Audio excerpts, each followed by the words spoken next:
Welcome back, DIVEBOMB IndyCar Podcast, and ahead of the Indianapolis GP, which leads into Indy 500, we've got a very special guest on this week in Jacob Abel, who's going to be returning to the Indy 500 this year. Firstly, Jacob, it's been a very long time, so I guess the first question to ask is, how are you? How have you been in kind of the last 12 months or so since we've spoken? Yeah, good. It's been a bit of a whirlwind for sure. A lot of ups, certainly a lot of downs since the last time we've spoke. But yeah, really, really excited right now. I think it's a really good time. In my career, I'm very happy. I'm really enjoying being at the racetrack, preparing for this event. Kind of back with my family team, back with, a bunch of the people who really made this happen from the start for me. So it's been a really kind of special sort of homecoming, all while approaching the biggest race in the world, and the race that, has been a dream of mine ever since I started in motorsports and ever since I've been growing up. So yeah, I'm really happy right now, really excited to get back to the track. We had a good 2-day test last week, and yeah, I think things are just going to get better and better for us, and really looking forward to getting there for practice week, and really working through a bunch of different programs and stuff, and getting a good race car ready to go. And as you say, this last week you've been at the track in the first kind of preparations for the race in the open test. So just kind of detail, how did that test go for you over those 2 days? Yeah, it was good. I mean, I guess taking it back a little bit further, obviously this has all come together quite late for us. The announcement obviously came out quite late, but even before that, we didn't really know that we were doing this for that much longer, to be honest. So yeah, it's been a bit of a mad dash, a bit of a scramble here in the shop with all of these guys just to get the race car on track, sourcing parts from all over the country, really, and trying to borrow and beg from various different teams and stuff like that. So, expectations leading into the test, there were really none, to be honest. We were, me personally, I would have just been happy if we got out there and got through ROP and did a handful of laps throughout the 2 days. But, we really surpassed any expectations that we did have. The car had some really solid speed into it. Yeah, we got a bunch of great running in traffic, a bunch of stuff done. To be honest, we kind of hit a bit of a ceiling just because we weren't really ready for some of the things that we wanted to try and all of that, which is fine, which is a great sign. But yeah, we ended up getting a ton of great running in. Car was very reliable for those 2 days, which is all you can really ask for. Yeah, there's definitely a lot of small things that we need to sort of polish up and fix, but that's the easy part. Just getting that thing on track was a huge achievement, and it's definitely a bit of a relief, to get out there and have a few good runs there. And it's not like you're short of practice when it comes to May. You've got days and days and days upon testing, but you obviously have this open test before it all kind of kicks off. I know a lot of other teams kind of say it's a check-in box exercise, making sure all the big things are sorted. But I guess your situation might be a little bit different in the kind of the context you've just given us there. So kind of what were your focuses as for yourself and the rest of the team over those 2 days? Yeah, I mean, to be honest, it was really just to make sure everything worked.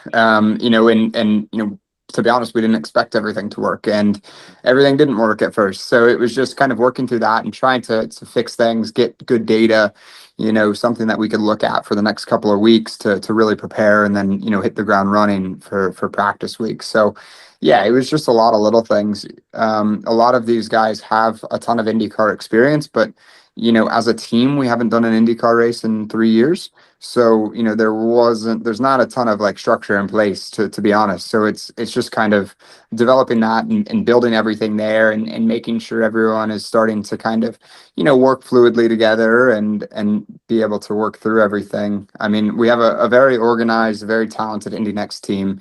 And so just taking a bunch of those people and those processes that we use over there, and just kind of adapting it into the IndyCar program was a lot of what these last couple of weeks, and a lot of what the test was.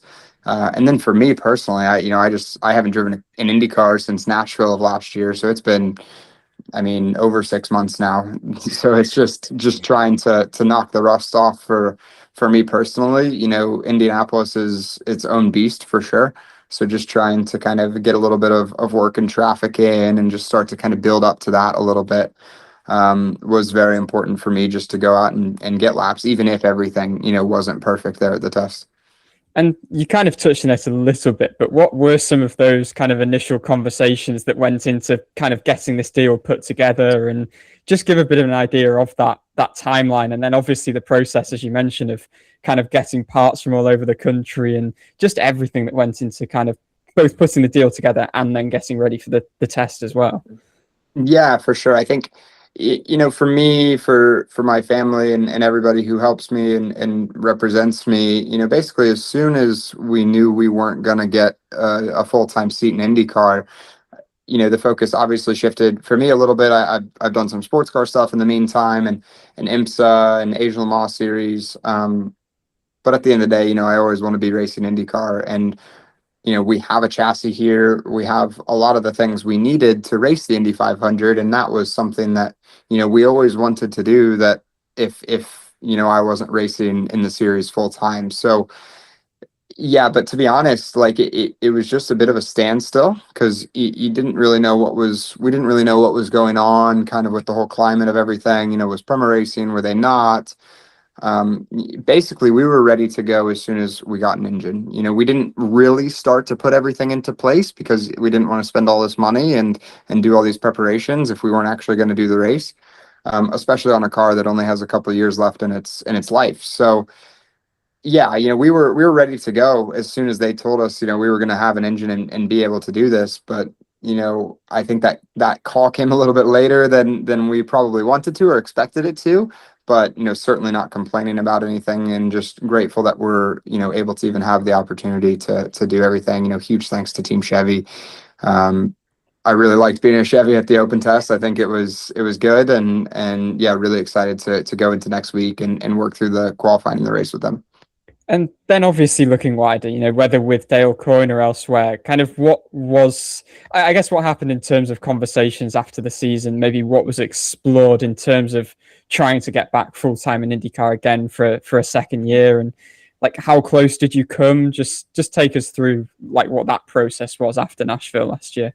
Yeah, there were a ton of conversations. The off season is a little bit longer now, as we all know. It's pretty much a 6-month off season. But ultimately, most of those seats were kind of filled up before the off season even started. So you always have to be looking and having to be trying to figure things out. We had some really good conversations, and we honestly got very, very close with some of those, but ultimately it just didn't work out. So it just is what it is. It's nothing against anyone. I still want to be in the IndyCar series full time really bad. I feel like last year obviously did not go to planned. For me personally, in a number of different aspects, and I really want another opportunity to show what I'm capable of, and yeah, just go out there and perform honestly. And I'm really excited. I think this month will be another chance to do that, and I'm really relishing in all of it and really just enjoying the process. And as you mentioned a little bit earlier, no IndyCar, but you do have some racing program this year. Obviously, you did a bit of Asian Le Mans series as well as a series in IMSA this year. So why was sports car something you really wanted to kind of go into? And have you found that experience in the couple of races you've done thus far? Yeah, it's been really cool. Asian Le Mans series was something that was completely out there for me. Other than, a few years ago when I raced in New Zealand, I've never really raced out of America before. So, and I'd also never driven a prototype car of any kind or anything like that. So to go into that, the first race I showed up, it was pretty crazy. Basically got to Sepang in Malaysia, part of the world I've never even been close to. Hadn't driven an LMP2 car ever. And, you combine that with, I think there were 60 cars on track or something like that.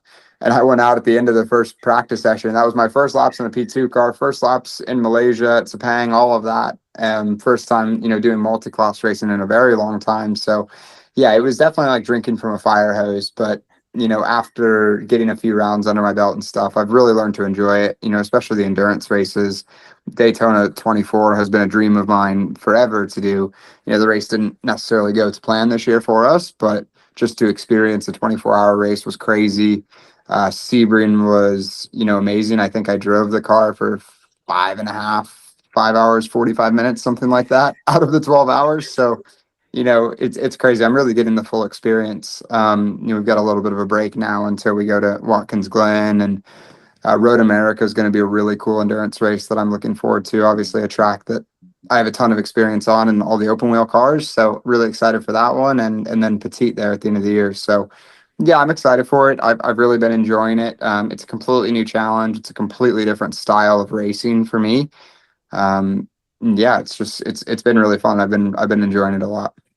And then particularly the Asian Le Mans series stuff, you mentioned kind of, it's very different racing outside of America, very different, I guess, being immersed in those cultures as well. So were there any kind of highlights from your time over there, like anything culturally that you kind of experienced? Yeah, no, honestly, the Vector Sport team that I was with, we got along super well. Those guys, all English, all, super easygoing. Yeah, I really enjoyed my time with them. They definitely made the whole entire, kind of homesicky, transition feel a lot better because, we got along super well. They became my family very quickly. Going to Dubai and Abu Dhabi with them too was a crazy experience. And yeah, it was super fun. I genuinely, I really like those tracks. They were really fun. Every single one of them. Abu Dhabi is a track that I grew up playing on the F1 video games, and to like finally drive that in real life was really cool too. So yeah, it was overall an awesome experience. I would love to get the chance to do that again. It did sort of feel like just towards the end of the championship there in Asia, I was finally like really getting a hold on the LMP2 car and starting to really get a hold of things. So I'd love to be able to go back there and have another shot at that. But yeah, IMSA also has just been amazing, and the Aero Motorsports team that I'm with there is the same way. They're super awesome. Teammates are great, and I've really been enjoying all of that. And if we look back at the IndyCar side, we have seen you support the Indy Next team a little bit this season. Obviously, they continue to grow on their side at various points throughout the year. So kind of what has your role been supporting them, and maybe in the general wider paddock, why are you there this season?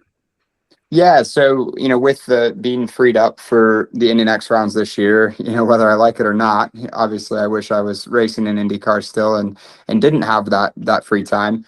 Yeah, I've really been trying to integrate into the team a lot more, on more of a day-to-day now that, I am able to commit to it.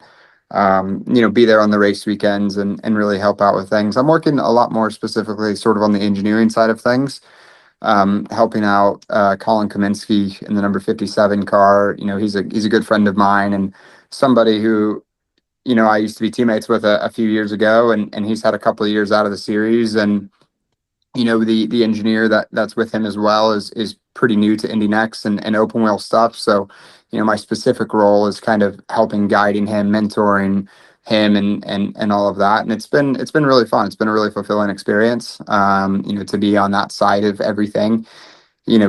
Spending a lot more time with the crew and with the engineers and working on that and just helping out where I can using my years of experience in the Indy Next car and then in the Indy car to try and help on that side. I've always been a very technical driver. I've always, really liked to know what's going on, and all of that. So I think I do have a good amount of knowledge there, in terms of car setup and all of that, and just sort of how the cadence of the race weekends go with the Indy Next cars, and just trying to sort of share that and be useful wherever I can there.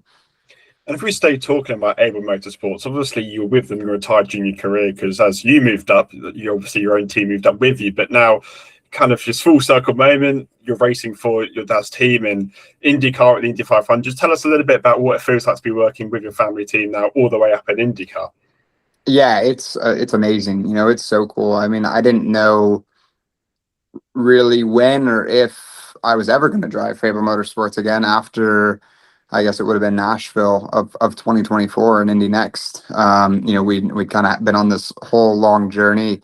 My engineer, Kent Boyer, I was with him for 4 years long. He's actually now engineering me this year for the 500. So it's really cool. I mean, mechanics, team personnel, all of them are more or less unchanged from when I was here. We've obviously grown a lot and added people here and there, but the core group is still very similar. So it's so cool. I think there's a lot of continuity there. At least with me and Kent's relationship, for sure. We don't have to, we know each other's languages super well, and I trust him, he trusts me. It's you skip that whole entire part. Now it's just trying to implement it into an IndyCar, which is It's definitely a lot more complicated, but at the end of the day, it's still a race car, and it's still a race car in an oval that we've both worked together and had success working through in the past. So that's been a really cool experience. And then on the family side of things too, it's super cool because they've obviously been supporting me throughout my whole entire career. It's been awesome to see the team grow sort of beyond me, and have all of our Indy Next drivers, and have a full team without me being there, without me driving. So to come back into that after the team has sort of already grown a lot is really cool. And I guess just specifically for the 500, just kind of take us a bit inside what the team looks like, the workings of it, being most well-versed on the kind of feeder ladder. But what do operations kind of look like for the 500? What's that sort of environment like? Just take us a bit behind the curtain, what things are looking like. Yeah, it's cool. I mean, it's been super, super dynamic, to be honest. I think the vast majority of people, pretty much all of them, are people from our Indy Next team, which is really cool. I think it speaks a ton about our Indy Next team. And that does not by any means mean they're, underqualified for the 500. Most of these people have a ton of IndyCar experience, but, they're trying to kind of work out of it, stop doing IndyCar full time, do a little bit of a lighter schedule in the Indy Next series. So it's been really cool to see everybody be super passionate. We have a 4-car Indy Next team, and they're all that whole team is just rallying around this one IndyCar and just trying to figure it out. And it's super cool because you have all of these different people who have like very good specialties in a bunch of different areas. So it's cool to see, this guy latches onto the gearbox stuff. This guy latches onto the uprights, dampers, all sorts of different things. And honestly, there's been a ton of people who have really stepped up to the plate a lot. And it's been cool to see that as well. Now that I'm working for the next team, I've been, around these guys a lot more. And it's really made me want to be around for this whole entire process and really watch this car come together. I mean, watching the car come together in the week and a half leading up to the open test was one of the most fascinating things I've ever seen in my whole entire racing career, because this thing was basically just a tub, a week and a half, 2 weeks prior, and just to see parts come in and all of this. And that was, wow, we had some struggles, not having everything we needed. So it probably would have even gone quicker than that if we had everything we needed. So it was kind of like a movie, and you wanted to see what was happening next. So I was in the shop pretty much every single day, honestly, just because I wanted to. I was there to support everyone and try and, help out wherever I can. I can't really help out building a race car at all, but I can just be there for moral support and all of that. But selfishly, I really just wanted to see, what other bits and all of that were going onto the car. So that was probably the coolest thing for me. And, now that we got to the open test and, went off, without any major issues, we were able to kind of, take a little bit of a breath in these week or so, leading up to practice. And I guess in terms of taking a breath, like looking on track this year, there are only 33 entries. So I guess barring anything unforeseen, you should get your shot this year. So does that kind of reduce the pressure? Like, how does it feel mindset wise? Does it change anything knowing that you will make the race providing something doesn't go very wrong? Yeah, I think it doesn't change anything from the way we're preparing or, the way we're going about anything. I think, it definitely makes you a little bit more relaxed just going through everything. I think if anybody told you otherwise, they'd probably be lying. But at the end of the day, we were going to do this as soon as we got an engine. We didn't know if there were 33 cars, 34 cars, anything like that. We were going to do it either way. Whenever you get that opportunity, you have to take it, and you have to have confidence in all the people around you that, that shouldn't even be a worry. But yeah, I don't think it really changes anything. We're prepping, like we're doing everything that we can, if there was a bump day or not, we're still doing everything. And I think we're still going to try and put the best car on track as we can. And I'm, very confident that it'll be a pretty solid race car for sure. Just the open test, those 2 days, we didn't by any means have everything all aligned perfectly like, we're going to for the race. but it was still good. It still had a lot more pace. I think the underlying speed in the car is pretty solid for sure. So if we look between kind of the open test that you've had last week and we look forward to kind of practice getting started in about a week's time, is there anything you feel like the team particularly still need to work on? Is there anything you're placing particular focus on this week or two to kind of push yourself forward, put yourself in a good position? Yeah, I think for us, I mean, everybody always talks about how you get, teams spend a year building their Indy 500 cars, right? Or at least 6 months, or at least a whole off season. So we're still just trying to get all of everything just massaged on and really in a good spot. So we're gonna be working until the night before the race to get all of that as good as we can. For the sole reason we're just a little bit behind on time. That's the only thing. So we're gonna have stuff to do all week long. Tons of different stuff, electronic stuff, engineering stuff, mechanical stuff, just working through all of that to just refine it and make it, better and better and better.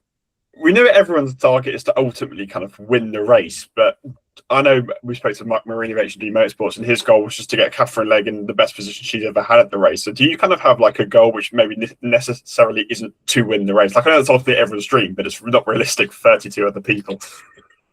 Yeah, no, it is hard to think about because for the last, week and a half, 2 weeks leading up to the open test, the goal was get the car on the track and get through ROP. And that was pretty much what we were solely looking at. So, I have had a little bit of time to think about it.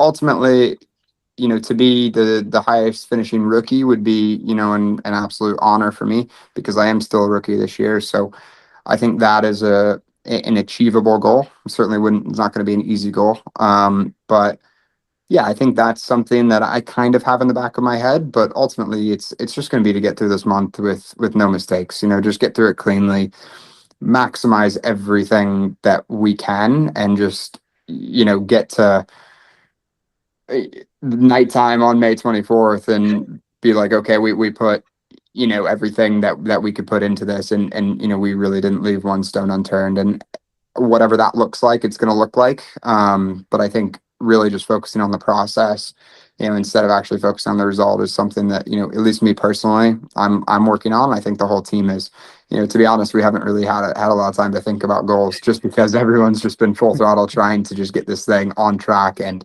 as fast as we possibly can. And I feel a little bit cruel going back to last year, but I guess it maybe makes it even cooler for you this year that you get this shot again. So I guess just looking back to last year at the 500 and the experience that you kind of had on qualifying weekend, how do you reflect back on that now, the kind of emotional roller coaster that you went through? And I guess what have you kind of taken away from the whole bumping ordeal that you had last year? Yeah, it was tough. I mean, everybody who I've kind of told the story to and talked about, it sounds like BS, to be honest, but it really did blindside us. Like, we never felt like we were super out of it that whole entire week. Yeah, we weren't the fastest car, but we weren't struggling. We were never like throwing stuff at it randomly because we were worried, or anything like that. So yeah, just, on Friday night going into Saturday, we really didn't even have time to digest what was even happening. And then Saturday, went on and we obviously had no pace. We were much slower than we were all week long, pretty much. And we were just blown away. We were just baffled by it. Everyone did get faster, and everyone says that, yeah, okay, everybody puts their good bits on for Friday night and into qualifying and all of that. And that's great. But we were actually slower than we were all week, which was just baffling. So yeah, I mean, with that being said, just to get another chance, I am excited to just go out there and enjoy it. I certainly was having a great time last year throughout practice and all of that. It was a dream come true and was loving it. And then, certainly didn't have that much fun Saturday night or Sunday or really any time after that. So yeah, I'm just going out there and trying to embrace it. Really enjoy everything, focus on what you can control, because that's all you can do, really. I did probably like 10 qualifying runs last year. So I've got a little bit of experience on that, and And, I basically did the same thing every single time. So just focusing on that and internalizing everything as much as you can. That track is pretty crazy. It's got a bit of a mind of its own, it seems, and it picks who's going to be good and who's going to be bad. So you just have to go out there and focus on, maximizing everything that you can. And I think, again, whatever the result is going to be, wherever we end up is where we're going to end up. And I guess particularly in the week immediately after the qualifying weekend last year, like how did you overcome the feelings that you were feeling? And I know I think I remember you mentioning at the time that Renus was particularly good in terms of rallying around you. So like what sort of support did you receive? Just what was that aftermath like? Yeah, it was super cool. I mean, we're obviously all competing against each other, but I talked to some drivers that I had never even talked to before. Guys like Tony Kanaan, Ryan Hunter-Reay. Ryan Hunter-Reay won the first Indy 500 that I attended. So it's like, that's just to talk to guys like that was really cool. I mean, because everybody gets it. Everyone knows what you're going through, even if they haven't experienced it themselves. Yeah, it's gutting, and everybody feels bad for you, no matter who it is. So it was really cool to see all that support. Having Renus all year long was a huge deal, especially in the month of May, especially with his pedigree in the month of May. His qualifying record speaks for itself there. He's been on the front row however many times and all of that. So just him being there, him being, my teammate, and ultimately we were battling to get bumped together. That alone made me feel just a lot better, just because I know that it wasn't really me, no matter, who's saying what online or anything like that. To have Renus VK there, who's been on the front row at the 500, and he's only qualified, like half a mile an hour up the road from me, no matter how slow we are compared to the rest of the field, that made me feel a little bit better for sure. And, he's, we still keep in touch to this day. We're still really good friends, and, I appreciate all of the wisdom and everything that he shares for sure. And then just looking at last year more widely, like what are your reflections when you kind of look back now? And I know it was a pretty testing year for you. So I guess just now, like how are you generally just feeling within yourself after kind of everything that you went through last year? Yeah, it was kind of a whirlwind. I mean, we all know how fast the IndyCar season really goes by. Things weren't going well for sure. And it's really hard to take a second to regroup. When you're going one race to the other, to the other, to the other, like you really can't take a step back and reflect and figure out what you can do differently and all of that. Like everything's just coming at you so quickly. So yeah, to get a few months is definitely pretty somber there for a while, just because, you never know if you're going to get that opportunity again in any capacity. So the fact that I'm at least getting an opportunity to go to the Indy 500 again is huge for me. I never knew if this would come again, to be honest. So that alone is giving me so much motivation to go out there and just leave everything on the table. Yeah. So I think that's probably the biggest thing. It's really hard to reflect in the middle of the season, and really take a breath and realize that, you're sitting on the grid of an IndyCar race right now. It's hard to kind of take a step back and look at that and appreciate that. And then when it's over, right? I hope, I'll get a chance to do, the full season again one day, but you never know. So I think just enjoying it, taking it in, I think a little bit more this time around is definitely going to be probably one of the biggest things. And now you've kind of had that chance to reflect, have you been able to kind of recognize where maybe some of the struggles came from? Kind of what was that balance between maybe being your own performance and maybe kind of the problems that you had throughout the year, maybe a little bit on the team's performance as well? Where have you kind of recognized where that struggle came from? Yeah, I think a lot of it for me, I there was a lot of differences in engineering and all of that throughout the year. And, I think I had 4 or 5 different engineers, which is what it is. I think it needed to be done. And we were trying to do what we could to fix the situations. But, some days we would just turn up and it'd be a second or more off the pace, and Renus would be right there with me. So it was just a bummer. It was a head scratcher. In the team's defense, a lot of the times they would do a really good job about getting the car kind of flipped around and trying a whole new setup or something like that. And a handful of times at least, it worked pretty well. I think for me personally, I struggled a little bit to adapt to that as much as Renus did. I think a lot of the times, first practice session, we would be pretty close, but maybe we would both be slow. And then he was able to kind of just completely flip a switch, and adapt again to a whole different car. So I'd say that would be one of the biggest things, would be a bit of adaptability. But again, like the biggest thing for me is just focusing on, what I can control. I think it was very easy to get lost on that last year when, various different things were kind of going wrong, to focus on those. Where me personally, I just need to kind of hone in on one thing, and just what can Jacob Abel do right now to be the best driver he can. And that's probably the biggest thing I learned throughout the season. And as you mentioned, you had all these engineering changes going throughout the year, and it tried to problem solve these issues, but maybe necessarily didn't work. So how did you adapt to overcome these challenges throughout the year, and kind of did anything work or did anything click by the time you got to Nashville? Yeah, it was tough. I think we started to make a lot of progress by the end. It would always be a bummer. Something, silly would happen whenever we would be on for like a really good result. Or when nothing silly would happen, like we just wouldn't have pace that weekend. So it was a really big bummer that, it didn't come together for us a few more times, because there were some races that, again, I'm not saying we would have won the race, but like, we would have had a respectable result. And, I wish we had a few more of those. We had an 11th at Iowa that was really strong, and I was really happy with. But I think there was a handful of other finishes that probably could have been thereabouts. And that's what you kind of look for as a rookie. You look for some high moments. It's always going to be tough. It's a really tough series. It's some of the best drivers in the world and some of the best teams in the world. They've been using this car for now 13 years. So everybody's got a pretty good hold on it. So it's really hard to compete. But yeah, I think it's just trying to get all the pieces to fall into place. And that's what, I'm really looking forward to for this month, for sure.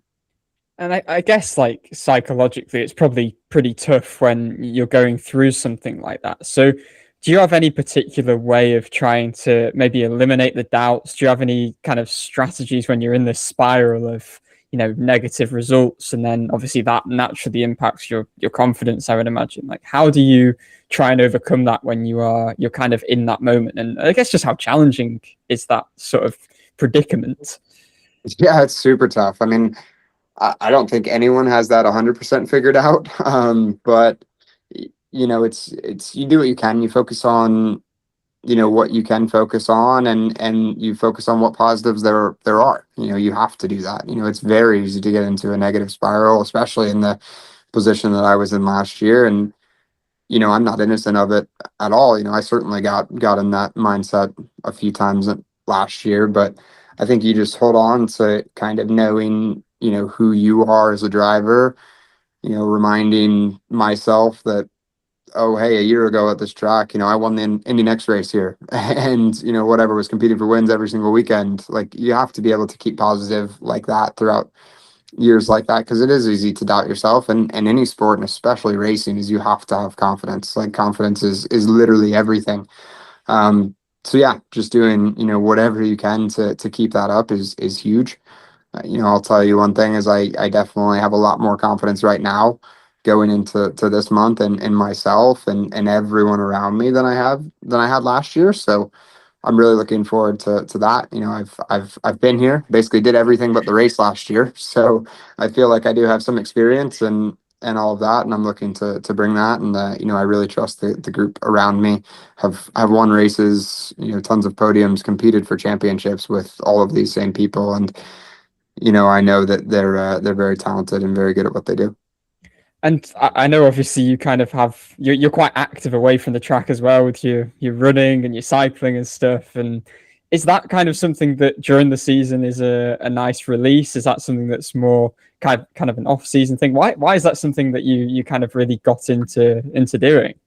Yeah, I think it's really important to have other things to channel energy into. I'm talking to various sports psychologists and reading books like that. I think it's really good to have things to channel your energy into, because, channeling 100% of everything into racing is great in theory. And it's really awesome when things are going well and you're winning and all of that. But, as soon as the results kind of don't come your way, it just gets exhausting, and burnout can happen very, very, very quickly when you kind of are doing that. So I've always found, hobbies like, doing some endurance sports and stuff, I think helps. And then, on the back end, it also helps in the race car. Just, I think it's a bit of a win-win, just being in, better shape and all of that. Really enjoyed cycling, really got big into cycling through last year. Yeah. And it was something that, I could kind of disconnect. I never wear headphones or listen to music or any of that. It's just always when I'm out on the bike for 3 hours or whatever it is, it's just me and my thoughts. And I think it's really good to kind of let everything slow down and be quiet. Obviously, there's a lot of distractions these days with our phones and social media and all sorts of stuff like that. So anything that you can do to disconnect and spend time in your own mind, I think is really good. And that's something that, I've always enjoyed. I just want to pick up on something you said there, actually, about kind of reading into the psychological stuff or working with sports psychologists, because I know certain drivers have become a bit more open about that. David Malukas has spoken about it with his whole recovery. Marcus Ericsson seems to speak about it a lot. So is that something you've kind of found value in? And if so, like what is the kind of thinking behind that? Yeah, I think it's massive. Whether you're winning, losing, I think it's always very important to, be with a sports psychologist. I mean, the mind side of racing is almost everything. Like, if you really think about it, we're all good athletes. I think nowadays everybody takes their training so seriously that, at the end of the race, nobody fatigues, nobody falls off anymore. So it's all mental, I think, and confidence, keeping your confidence as high as possible.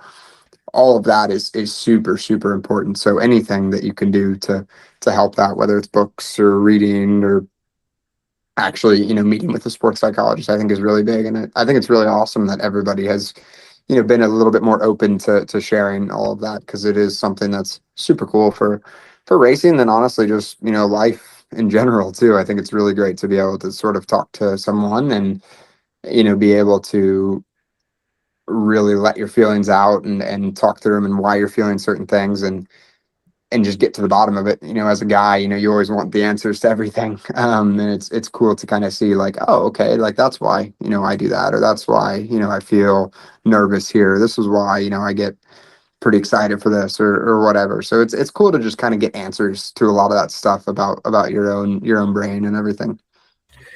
We've mentioned kind of a lot more the difficult side to last year, but did you kind of take away any positives from the year despite how difficult it was throughout the course of the season?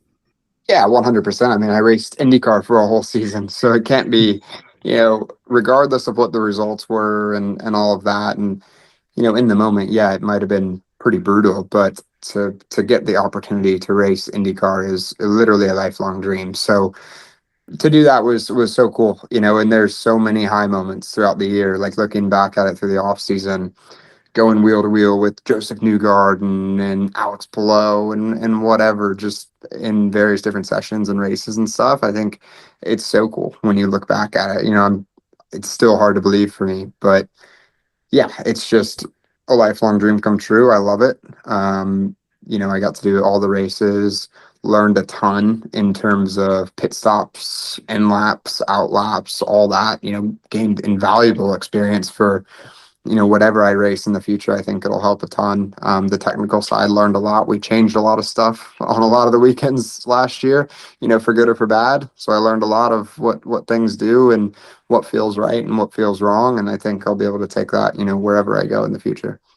And I guess it feels like quite a stock or basic question to ask, but like maybe away from the driving stuff, is the kind of a biggest lesson that you take away from the year, whether it's something you were taught by someone or whether it was something you just learned about yourself through experience? Was there anything particularly valuable that you've kind of take away and think like you're going to apply to your career for the betterment of it?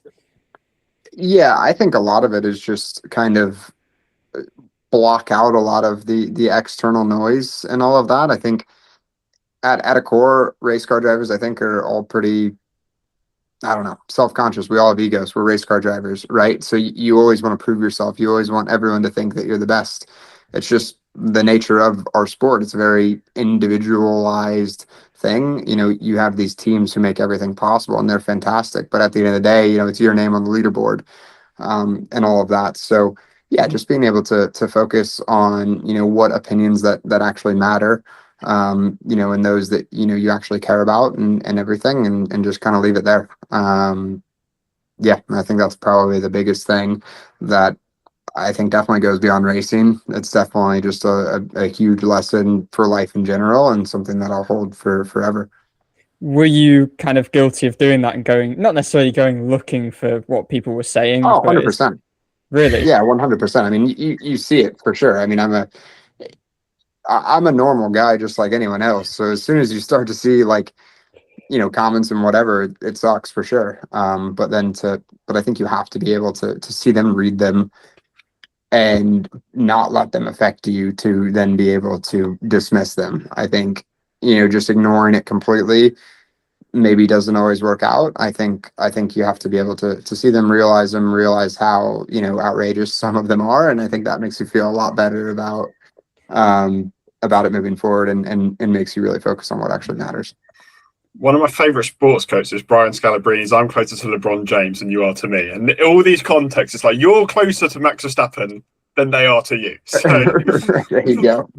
That's all can be said. But I guess kind of looking ahead beyond the Indy 500, which I know is obviously going to be in your short-term mind, is an absolute priority. But kind of, what is your future outline? Look a little bit, maybe particularly on the IndyCar side. Do you have any targets or goals and things that you still want to kind of achieve in your racing career? Yeah, I'd love to be back in the IndyCar series full time. I don't really know what the path there looks like,